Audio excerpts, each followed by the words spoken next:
Namaskar, I am Priyadarshan and you are welcome in the State Council of Educational Research and Training, Patna. So children, hope you must be doing quite well, and today I am here with a very new, fascinating, interesting, adventurous story. The name of the story is The Summer of the Beautiful White Horse.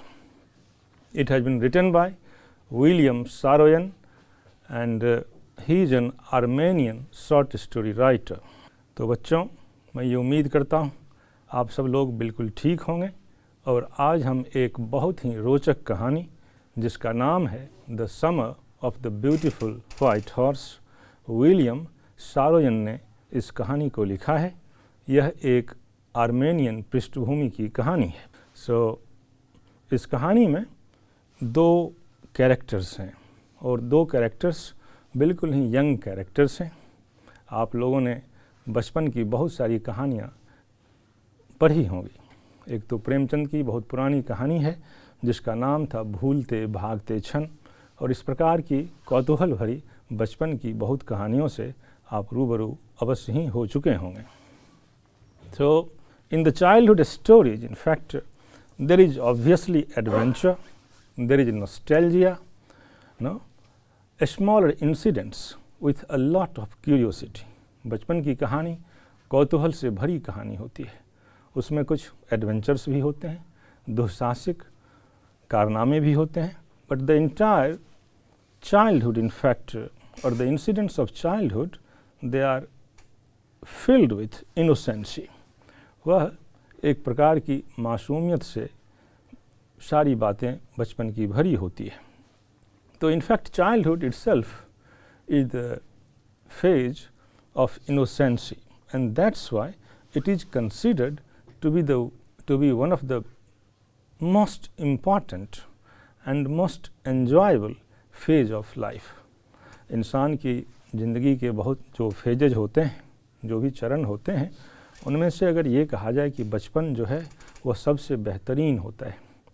बचपन सबसे बेहतरीन इसलिए होता है कि बचपन में मासूमियत होती है, इनोसेंसी होती है, and innocency in fact it resembles with the qualities of God. और जो मासूमियत है वह ईश्वरीय गुणों के समान होता है।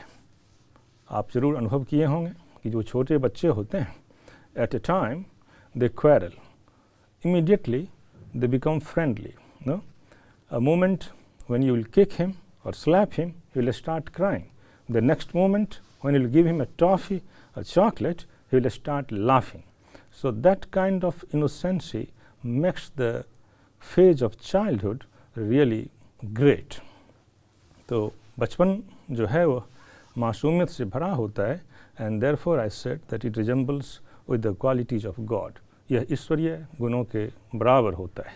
Now let us see how the story begins and what it has to share with us. अब देखें कहानी में क्या होता है, ये हमारे साथ क्या साझा करता है। Let us see the first year. So the story opens like this. One day back, there in the good old days. एक समय की बात है, when I was 9 and the world was full of every imaginable kind of magnificence. नहीं, जो narrator है story का वो कहता है एक समय की बात है और बहुत ही बेहतर समय वो रहा होगा। वो बचपन का दिन था और नरेटर कहता है कि I was 9 और मैं महज 9 सालों का था। The world was full of every imaginable kind of magnificence. जीवन अनेक प्रकार के सौंदर्य से, हो सकता है कि वो परिकल्पित सौंदर्य हो, लेकिन विभिन्न प्रकार की सुंदर कल्पनाओं से जीवन लवरेज था, जीवन भरा पड़ा था। And life was still a delightful and mysterious dream, और जीवन अभी भी बहुत ही एक खूबसूरत सपने के जैसा था। My cousin Mourad was considered crazy by everybody who knew him except me.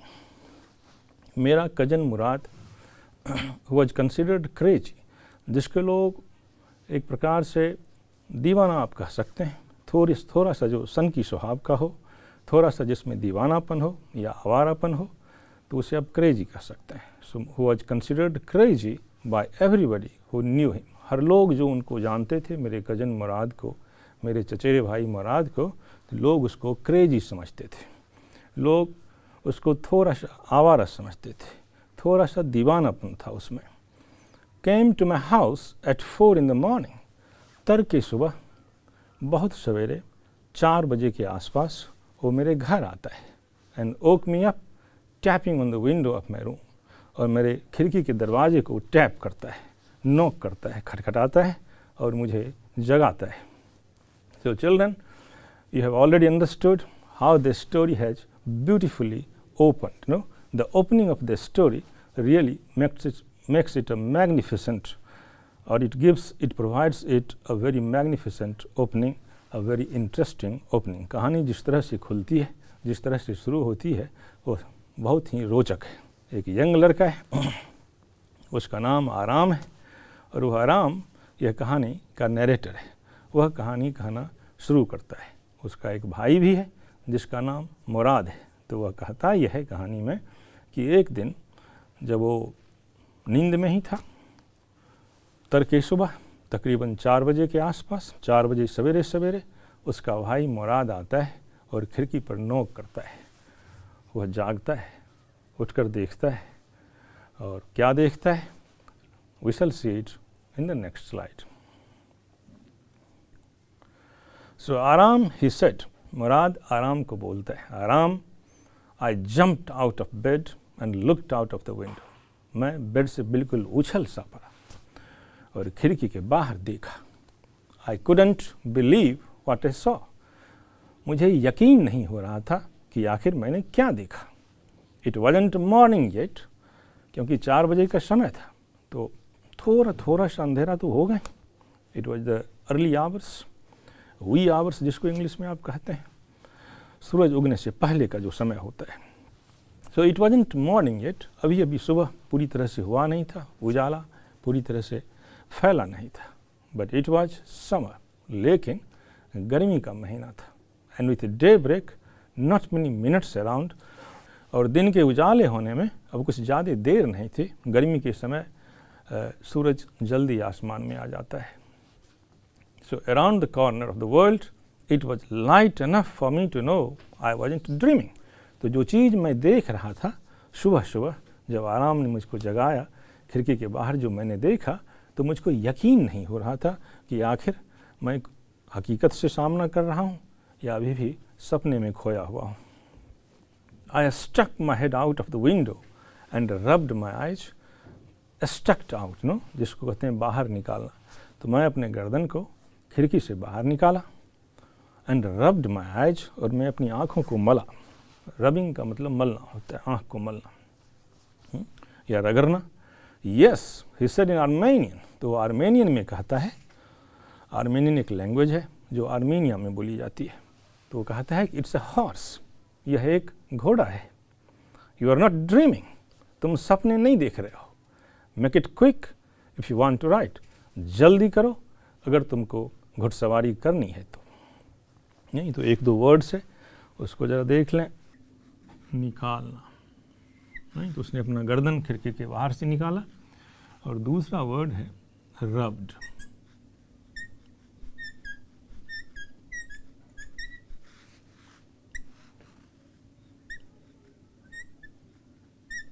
मलना या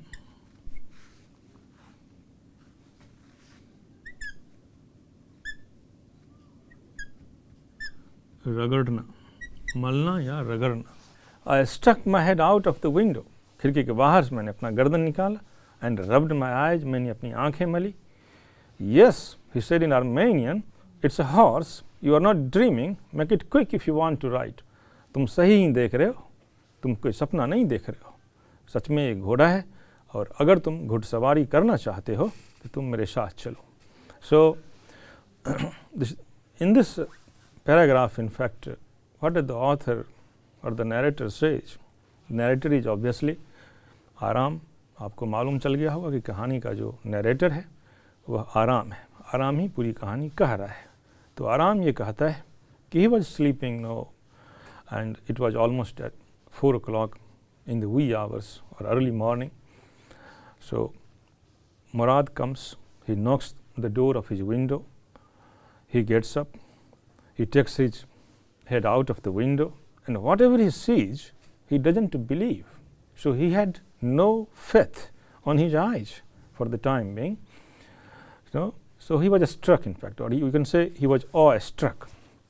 He was in a great surprise that whether he is dreaming or really seeing something.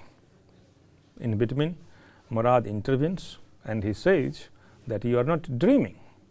In truth, in reality, you are seeing something. तो मुराद उनको बताता है आराम को कि तुम कोई सपने नहीं देख रहे हो, तुम जो भी देख रहे हो वो हकीकत है, सच है, और अगर तुम घुड़सवारी करना चाहते हो, if want to ride just do it quick. Mourad Aram को बोलता है कि अगर तुम घुड़सवारी करना चाहते हो तो जल्दी करो. And then after the story proceeds further. See in the next slide.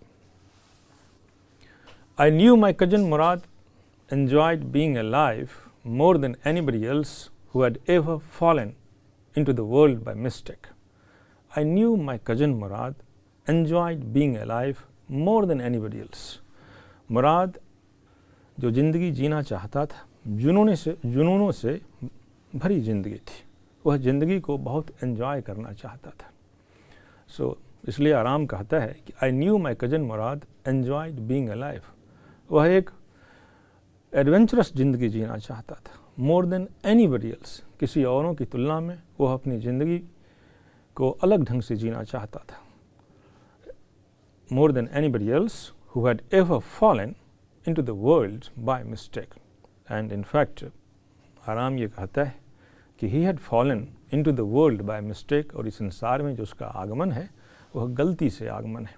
अब इस संसार में उसका आगमन, इस संसार में जब वह आया है तो गलती से कैसे आया, क्यों आया, यह हमें आगे की लाइन में मिलेंगे. But this was more than even I could believe.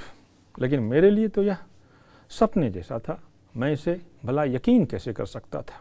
In the first place my earliest memories had been memories of horses and my first longing had been longings to ride. पहली यादगारी में जो चीज़ें मेरी यादगारी में थी, या बचपन में जो लॉन्गिंग्स था, बचपन में जो मुझे एक लालसा थी घुड़सवारी करने की. तो ऑथर लिखता है कि my first longings had been longings to ride. तो मेरी पहली लालसा यही थी कि मैं घुड़सवारी करूं, मैं घोड़े पर चढ़ूं, घोड़े को चलाऊं. This was the wonderful part. यह एक बहुत खूबसूरत हिस्सा था. आराम अपने बचपन की बात कह रहे हैं कि it was also his childhood longing. यह भी उसके बचपन की लॉन्गिंग थी. इन द सेकेंड प्लेस दूसरी बात यह है कि वी वर पुअर. हम गरीब थे. अब यहाँ दो बात कहता है. एक बात तो ये कह रहा है कि हमारी भी ये लालसा थी कि हम घुड़सवारी करते, लेकिन बात एक और थी, और वह बात यह थी कि हम सब गुर्बत में थे, हम सब गरीब थे.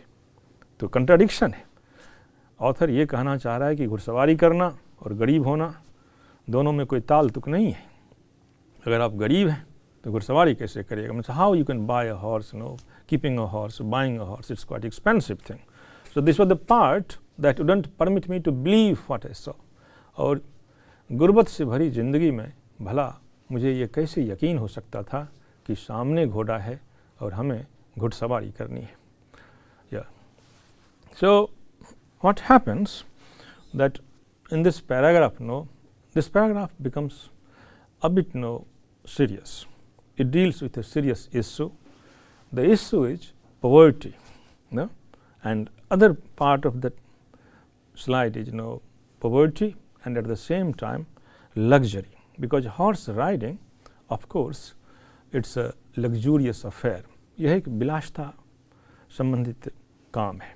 हॉर्स राइडिंग करना कोई नीड नहीं है, कोई जीवन की आवश्यकता नहीं है कि उसके बगैर हम जिंदा नहीं रह सकते हैं.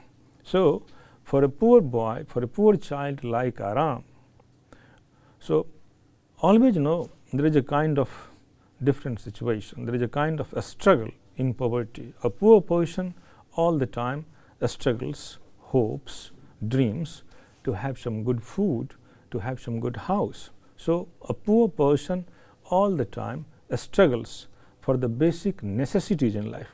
जीवन की जो मूलभूत आवश्यकताएं हैं एक गरीब उससे जूझते रहता है, भला उसको घुड़सवारी करने की, 5 स्टार रेस्तरां में खाने की, बड़ी बड़ी जगहों पर घूमने की या जाने की या बातें करने की, उसके पास उतना वक्त कहाँ होता है।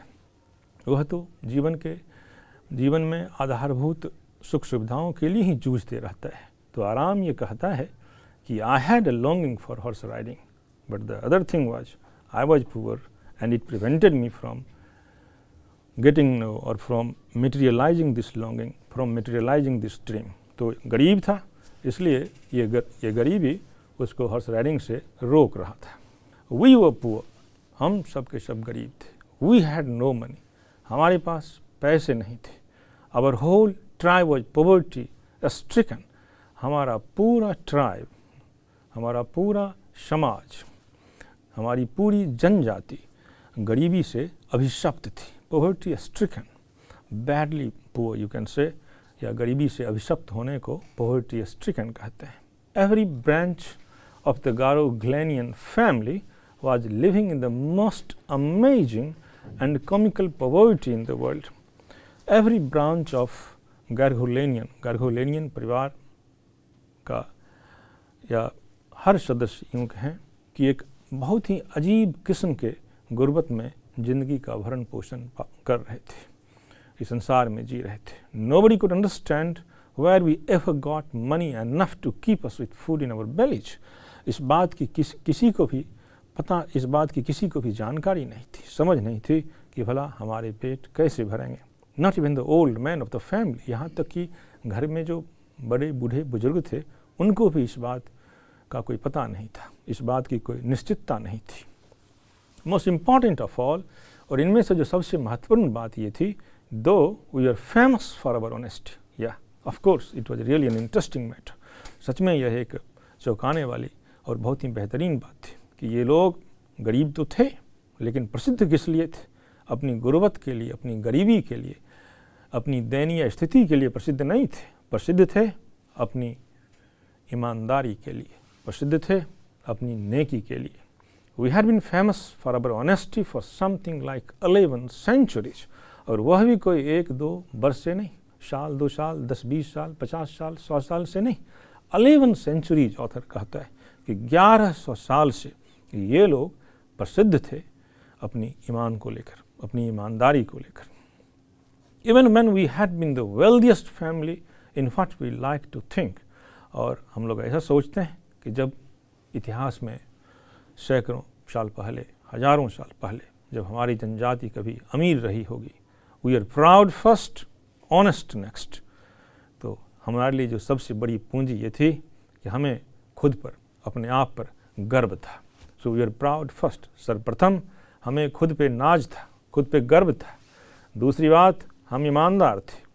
And after that we believed in the right and wrong, और उसके बाद हम बखूबी समझते थे कि क्या गलत है और क्या सही है।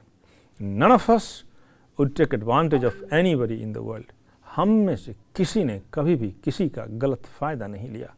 लेट अलोन स्टील, और चुराने की बात तो बहुत दूर की है। तो हमने या एक वर्ड है उसको देखते हैं।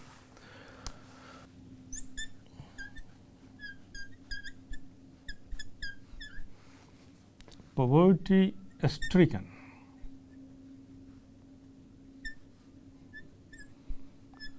इसका अगर सिनोनिम कहें तो इम्पॉवरिश्ड कह सकते हैं।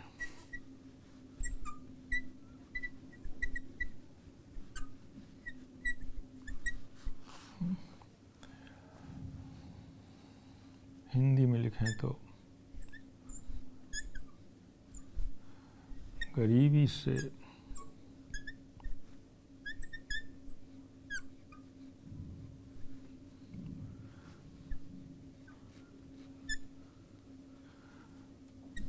अभिशप्त। सो पॉवर्टी स्ट्रिकन का दूसरा सिनोनिम इम्पॉवरिश्ड कह सकते हैं, गरीबी से अभिशप्त होना होता है। So this stanza or this paragraph is really important one because it reveals something important. यह पैराग्राफ, यह अनुच्छेद महत्वपूर्ण है क्योंकि यह कुछ महत्वपूर्ण बातों को उजागर करता है। यह महत्वपूर्ण बात यह है and it is also for all of us, हम सबको भी इस बात पर गौर करना चाहिए, सोचना चाहिए।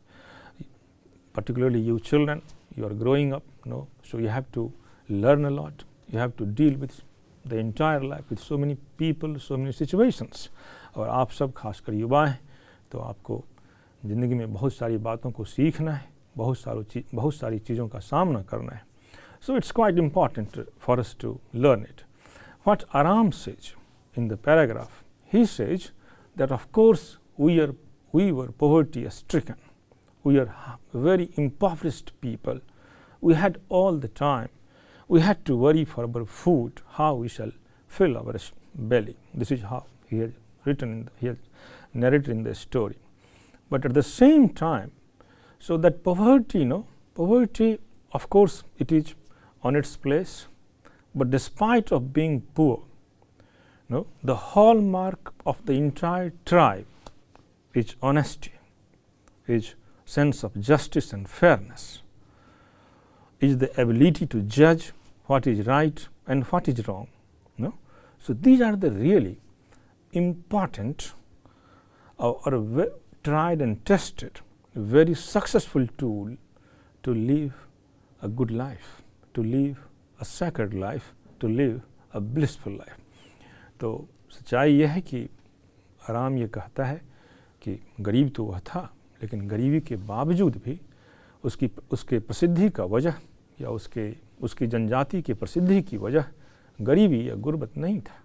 उसके जनजाति की प्रसिद्धि की वजह ईमानदारी थी, नेक होना था, यह पहचानना था कि क्या सही है क्या गलत है, इस बात की परख थी. सो consequently even though I could see the horse, फलस्वरूप फलतः मैंने घोड़े को देख सकता था. सो मैग्निफिसेंट, बहुत ही शानदार. मैग्निफिसेंट का मतलब शानदार होता है. Even though I could smell it, यहाँ तक कि मैं उसे सूंघ सकता था. सो लवली, इतने खूबसूरत. Even though I could hear it breathing, यहाँ तक कि मैं उसे सांस लेते भी सुन सकता था. सो एक्साइटिंग, इतने रोमांचकारी. I couldn't believe the horse had anything to do with my cousin Murad.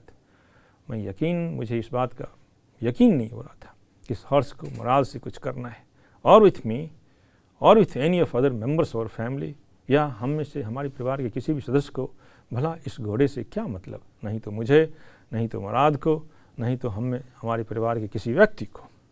Asleep और अवेक, सोए हों या जगे हों, because I knew my cousin Murad couldn't have bought the horse. क्योंकि मुझे ये मालूम था, मैं यह जानता था कि मेरा भाई मुराद घोड़े को खरीद नहीं सकता है. And if he couldn't have bought it, और अगर वह इसे खरीदा नहीं होगा, he must have stolen it, इसे चुराया जरूर होगा. And I refuse to believe he had stolen it, और मैं कतई इस बात पर यकीन नहीं कर सकता हूँ कि उसने इस घोड़े को चुराए होंगे. So again here there is contradiction between eyes and mind. नहीं, आँख में और दिमाग में एक विरोधाभास है, एक कंट्राडिक्शन है. आँख जो देख रहा है और दिमाग जो कह रहा है, दोनों मेल नहीं खाता है. What Aram is saying that after all, to me, to Murad or to any member of the family, so they have nothing to do with a horse. उनको घोड़ों से क्या वास्ता. Already I have mentioned that they were poverty stricken. वो सबके सब गरीब थे, तो घोड़ा से उनका क्या लेना देना. But at the same time, whatever his eyes catch,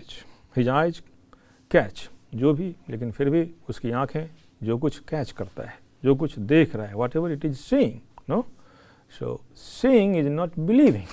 तो उसे यकीन नहीं हो रहा है कि आखिरकार मैं जो देख रहा हूँ, अगर ये मुराद, इतना तो तय है कि मुराद इसे खरीद नहीं सकता है, और अगर वो इसे खरीद नहीं सकता है तो certainly he must have stolen it, तो उसे इसे जरूर चुराया होगा. अब let us see what happens whether he has stolen or bought. आगे देखते हैं उसने चुराया है या खरीदा है. no member of the Garo-Ghlenian family could be a thief. उसे इस बात का पूरी तरह से यकीन है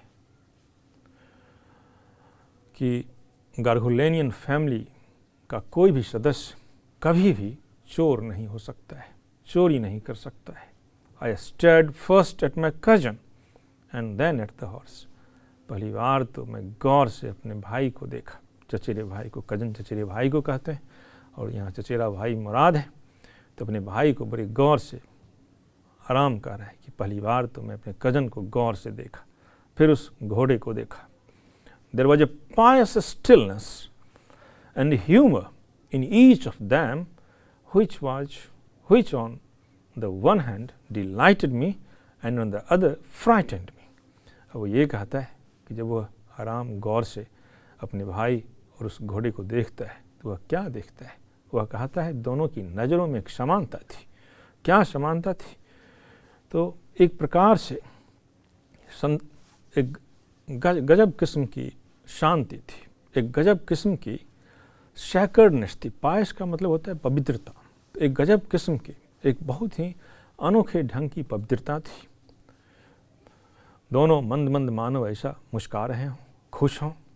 सो there was a pious stillness and humour in each of them. दोनों में एक ही, उस घोड़े में और मुराद के एक्सप्रेशन में दोनों में समानता है. दोनों बड़े खुश हैं और दोनों बड़े ही निश्चल मालूम होते हैं, बड़े ही पवित्र मालूम होते हैं. Which on the one hand delighted me and on the other frightened me. एक तरफ तो मुझको इससे खुशी मिलती थी लेकिन मैं इससे घबरा भी गया था. फ्राइटेंड का मतलब घबराना होता है, डरना होता है. तो मैं घबरा भी गया था, डर भी गया था.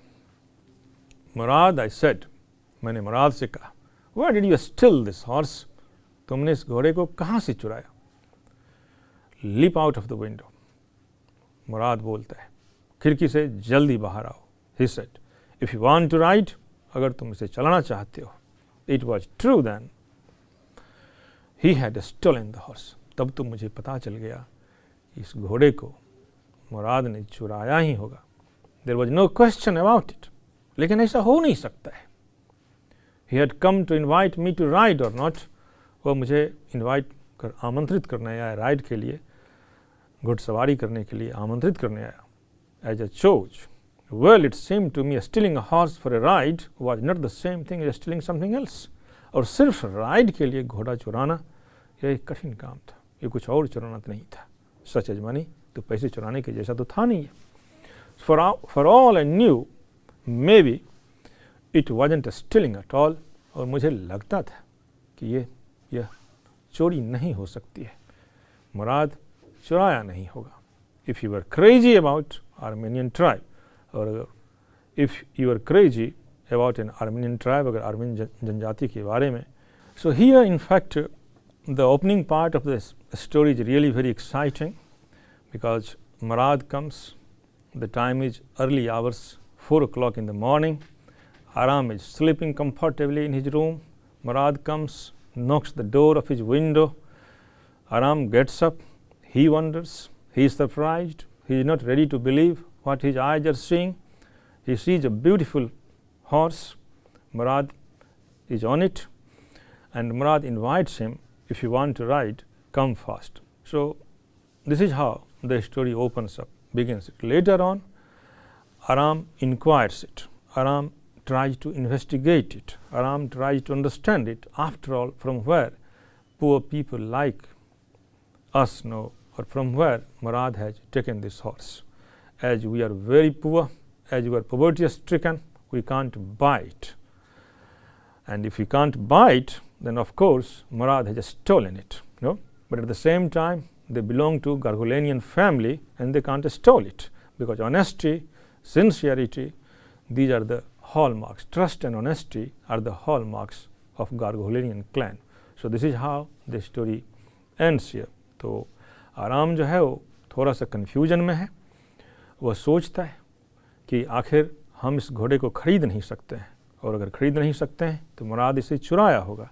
लेकिन ईमानदारी और विश्वास ये हमारे हॉलमार्क्स हैं, ये हमारी जनजाति की निशानी है. तो मुराद इसे चुरा भी नहीं सकता है. So up to this we have read this story. next thing we shall see in the next episode. Till then, goodbye. Take care of health, education and family. See you in the next episode.